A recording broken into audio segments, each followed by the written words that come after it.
Hello' students, তো আজি আমি যোনখিনি কুৱেশ্যন ডিছকাছ কৰিম সেইখিনি তোমালোকে নিজৰ এনুৱেল এক্সামত দেখিবলৈ পাবা 2026 তোমালোকৰ যদি এতিয়ালৈ আছামিছ এক্সাম হোৱা নাই তেনেহ'লে ভিডিঅ'টো চাই যোৱা, তোমালোকৰ পৰীক্ষাত বহুতখিনি সহায় হ'ব। তো আজি আমি কি ডিছকাছ কৰিম, তোমালোকৰ বাবে এখন মডেল পেপাৰ লৈ আনিছোঁ য'ত আমি 1 মাৰ্কৰ কুৱেশ্যনখিনি উইথ সলিউশ্যন তোমালোকক দেখাম। তাৰোপৰি আবেদন পত্ৰ চাব লাগিব, সেইখিনিও লৈ আনিছোঁ কাৰণ এক্সামত আহিব। তাৰোপৰি কমন ৰচনা কি কি হয় তোমালোকৰ পৰীক্ষাৰ বাবে, আৰু সেইখিনিৰ উপৰিও তোমালোকক বৈচিত্ৰ্যময় অসম য'ৰ পৰা 10 নম্বৰ আহিব তাৰ কাৰণেও একদম কমন দি দিম, 3টা কুৱেশ্যন দিম তাৰ পৰা আহিব। তাৰপিছত মূল ভাৱ কি চাব লাগিব, গোটেইখিনি কথা আলোচনা কৰি আছোঁ, ভিডিঅ'টো সম্পূৰ্ণ চাবা। তো চোৱা, তোমালোকৰ ৰচনাত থাকিব 8 নম্বৰ, আবেদন লিখনত থাকিব 4 নম্বৰ, বৈচিত্ৰ্যময় অসমত থাকিব 10 নম্বৰ। তো এইখিনিৰ কমনখিনি দি দিয়াটো সহজ আছে, এইখিনি মই দিয়াই দিম বাৰু। তাৰোপৰি এখন মডেল কুৱেশ্যন পেপাৰ তোমালোকক দেখাম, সেইখিনি ভালকৈ চালে পৰীক্ষা ভাল হ'বই। তো তোমালোকে যদি নিজৰ ৰিজাল্টটো ভাল কৰিব বিচাৰিছা তেনেহ'লে আমাৰ এই চেনেলটো ছাবস্ক্ৰাইব কৰি ৰাখিবা। মই ক্লাছ 9ৰ যিসকল ষ্টুডেণ্ট আছা এনুৱেল এক্সাম দিবা, মই যিমান পাৰোঁ সহায় কৰি যাম। তো বৰ্তমান মেট্ৰিক পৰীক্ষা দিয়া ষ্টুডেণ্টসকলক সহায় কৰিছোঁ, সিহঁতেও এক্সাম বহুত ভাল হোৱা বুলি জনাইছে। তো এতিয়া তোমালোকক সহায় কৰাৰ টাইম আহিছে। তো চোৱা, প্ৰথম মই ষ্টাৰ্ট কৰিছোঁ বৈচিত্ৰ্যময় অসম দি, কাৰণ ইয়াৰ যোনখিনি কুৱেশ্যন আছে কমন পেলাই দিয়াটো একদম সহজ, 3টা কুৱেশ্যনে থাকে, সেইখিনি বৰকৈ আহি থাকে। প্ৰথম এইটো চাবা, তোমালোকে বৈচিত্ৰ্যময় অসম নামৰ দ্ৰুতপাঠত সন্নিৱিষ্ট অসমৰ যিকোনো দুটা জনগোষ্ঠীৰ বিশেষভাৱে বৰঙণি যোগোৱা একোজনকৈ ব্যক্তিৰ বিষয়ে চমু টোকা লিখা। এইটো খুবেই ইম্পৰ্টেণ্ট আছে, এই কুৱেশ্যনটো তোমালোকে চাবা, দুজন ব্যক্তিৰ বিষয়ে তোমালোকে চমু টোকা লিখিব লাগিব। সেইটো তোমালোকে চাবা বৈচিত্ৰ্যময় অসমৰ পৰা। তাৰপিছত নেক্সট তোমালোকে চোৱা, তোমাৰ দ্ৰুতপাঠত সন্নিৱিষ্ট অসমৰ যিকোনো দুটা জনগোষ্ঠীৰ উৎসৱ পাৰ্বণৰ সম্পৰ্কে চমুকৈ লিখা। এই প্ৰশ্নটো চাবা, খুবেই ইম্পৰ্টেণ্ট আছে, 2 নম্বৰ প্ৰশ্ন হয়। আৰু এই দুটাৰ উপৰি আৰু এটা প্ৰশ্ন আহিব পাৰে, সেইটো হৈছে তোমাৰ দ্ৰুতপাঠত সন্নিৱিষ্ট অসমৰ যিকোনো দুটা জনগোষ্ঠীৰ বিষয়ে লিখা। তো এই কুৱেশ্যনটো ডাইৰেক্ট আহি যাব পাৰে। তো এই 3টা কুৱেশ্যন তোমালোকে প্ৰেক্টিছ কৰি থৈ দিয়া, ইয়াৰ পৰা আহিবই। তাৰপিছত পদ্যাংকত 5টা কবিতা আছে, তাৰ ভিতৰত যিকোনো এটাৰ তোমালোকৰ মূল ভাৱ সুধিবই, মানে অপশ্যনত 2টা দিব, তাৰ পৰা যিকোনো এটা তোমালোকে কৰিব লাগিব। ইয়াত যদিও 5টা আছে, তোমালোকে যদি PYQ চোৱা যে যোৱা বছৰ কোনটো আহিছিলে, সেইটো কিন্তু নাহিব। তোমালোকৰ নিজৰ ডিষ্ট্ৰিক্টৰ PYQ চাব, কাৰণ সকলোৰে ডিষ্ট্ৰিক্ট বেলেগ বেলেগ হয়, কাৰ কোনটো আহিছে ঠিক নাই। হ'লেও এই 5টা প্ৰেক্টিছ কৰি থৈ দিবা, আৰু স্কিপ কৰিম বুলি ভাবিলে যোৱা বছৰ কি আহিছিল সেইটো তোমালোকৰ নিজৰ ডিষ্ট্ৰিক্ট হিচাপে চাই ল'বা। তো এতিয়া আমি আহিছোঁ তোমালোকৰ মডেল পেপাৰখনত। ইয়াত তোমালোকে চাই যাওক, একদম কুৱেশ্যন পেপাৰ হয়, খুবেই ইম্পৰ্টেণ্ট হয়। আমি গোটেইখিনি ডিষ্ট্ৰিক্টৰে কুৱেশ্যন পেপাৰ এনালাইজ কৰাৰ পিছত এইটো বনাইছোঁ, তো তোমালোকৰ বহুতখিনি সহায় হ'ব। তো ইয়াত প্ৰথম 1 নম্বৰ প্ৰশ্নখিনি আছে, যেনেকুৱাকৈ সাৰথি পুথিখনৰ ৰচক কোন, কোন আছিলে, সত্যনাথ বৰা। তো তেনেকুৱা নিচিনাকৈ গোটেইখিনি ইম্পৰ্টেণ্ট কুৱেশ্যন 1 মাৰ্কৰ ইয়াত এনচাৰ দিয়া হৈ আছে, তোমালোকে চাই যোৱা। আৰু তাৰপিছত আমি লং কুৱেশ্যনখিনিও দেখাই যাম, সেইখিনিও তোমালোকে চাই যোৱা। তো এতিয়া বৰ্তমান তোমালোকে স্ক্ৰল কৰি যোৱা, পিছত আৰু যি ইম্পৰ্টেণ্ট আছে ভিডিঅ'টোতে তোমালোকে পাই যাবা। ভিডিঅ'টো খালি স্কিপ কৰি নিদিবা, নহ'লে থাকি যাব। তো এইখিনি তোমালোকে চাই যোৱা, মই কৈ নাযাওঁ। প্ৰথম 1 মাৰ্কৰখিনি আছে, তাৰপিছত 2 মাৰ্কছৰ আছে, তাৰপিছত 4 মাৰ্কছৰ আছে, তোমালোকে নিজে চাই যোৱা।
লগতে ৰচনাও চাবা, তোমালোকে ৰচনা ইয়াত দিয়া আছে, তোমাৰ জীৱনৰ লক্ষ্য, পৰিৱেশৰ সচেতনতা। কিন্তু তাৰোপৰি কেইখনমান ইম্পৰ্টেণ্ট আছে, কাৰণ চবৰে ডিষ্ট্ৰিক্ট বেলেগ বেলেগ হয়, কাৰ কোনখন আহিছে ঠিক নাই। তো মই ইয়াত 12খন দেখাই দিম, তোমালোকে এই 12খন চাই যাবা। তোমাৰ প্ৰিয় সাহিত্যিক, তোমাৰ প্ৰিয় গ্ৰন্থ, অসমৰ বানপানী আৰু পুথিভঁৰাল। তাৰপিছত চাবা অসমৰ প্ৰাকৃতিক সম্পদ, তোমাৰ জীৱনৰ লক্ষ্য, পৰিৱেশ প্ৰদূষণ, দৈনন্দিন জীৱনত বিজ্ঞানৰ প্ৰভাৱ, সেইখিনি চাবা, এইখিনি ইম্পৰ্টেণ্ট আছে। তাৰপিছত তোমালোকে চাবা নিবনুৱা সমস্যা, জুবিন গাৰ্গ, অসমৰ কুটিৰ শিল্প আৰু দূৰদৰ্শন, এইখিনি চাবা। এই 12টাৰ ভিতৰত মানে ৰিপিট হৈয়ে থাকে, এই 12টাই হৈছে মষ্ট কমন তোমালোকৰ ৰচনা। ইয়াৰ পৰা কাৰ কোনটো দিছে ঠিক নাই, চবৰে ডিষ্ট্ৰিক্ট বেলেগ বেলেগ যিহেতু হয়, হ'লেও পাৰিলে গোটেইখিনি চাই থৈ দিবা আৰু নাজানাখিনি অকণমান প্ৰেক্টিছ কৰিবা। তাৰপিছত নেক্সট তোমালোকৰ আবেদন আহিব, আবেদন লিখনখন মই একদম লাষ্টত দেখাই আছোঁ কেনেকুৱাকৈ লিখিব লাগিব। এতিয়া বৰ্তমান তোমালোকে কুৱেশ্যনখিনি চাই যোৱা, গ্ৰুপ বিখিনি চাই যোৱা।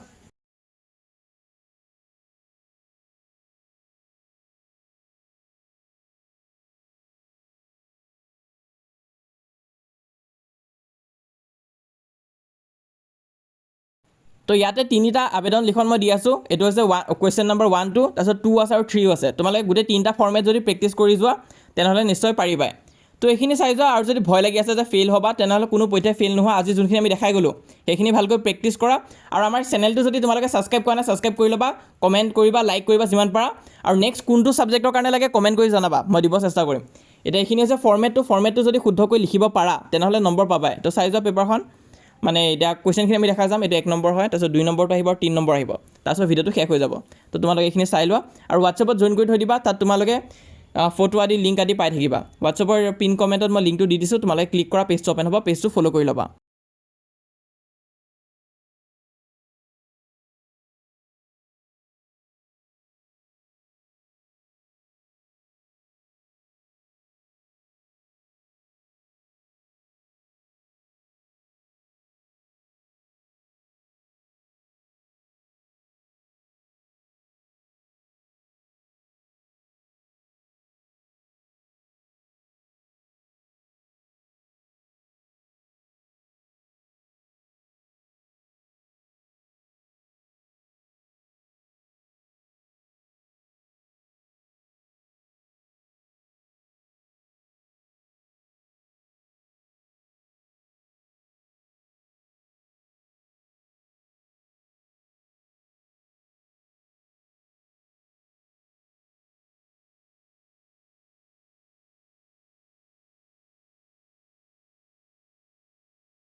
তো ইমান আছিলে আজি এই ভিডিঅ'টো যিমান পাৰা নিশ্চয় লগৰবোৰৰ মাজত শ্বেয়াৰ কৰিবা আৰু ভিডিঅ'টো লাইক কৰিব নাপাহৰিবা আৰু নেক্সট কোনটো লাগে সেইটো তোমালোকে কমেণ্ট কৰি জনাবা কোনটো ছাবজেক্টৰ লাগে বাকী মই আছোঁ যিমান পাৰোঁ সহায় কৰি যাম তোমালোকে ভিডিঅ'টো যিমান পাৰা শ্বেয়াৰ কৰিবা আৰু লগতে আমাৰ ভিডিঅ'টো লাইক কৰি দিবা আৰু যিসকলে নতুন আহিছা চেনেলটোলৈ তোমালোকে চেনেলটো ছাবস্ক্ৰাইব কৰি ৰাখিবা মই যিমান পাৰোঁ তোমালোকক ক্লাছ 9ৰ পৰীক্ষাত সহায় কৰি যাম